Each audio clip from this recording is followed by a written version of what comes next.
Charan ka, masam charan. Ayan, oh, di ba?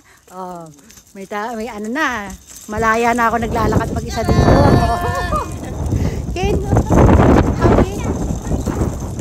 Di ba? Nanibago daw siya sa pagtutulak ng stroller ni Ken. Oh, ano muna kami, pasyal-pasyal muna kami.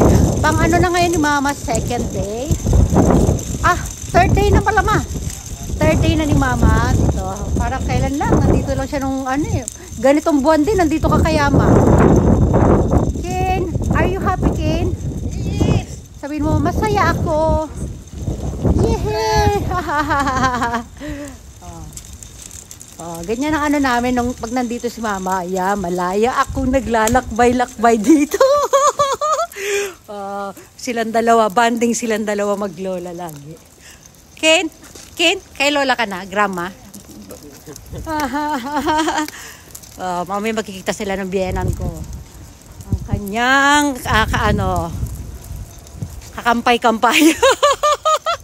Pero walang kampay mamaya si Mami. Ken, happy? Happy. Yay! Happy. Anong happy pa ngayon ma? Anong araw pa ngayon? Friday. Oh, happy Friday everyone! Bye!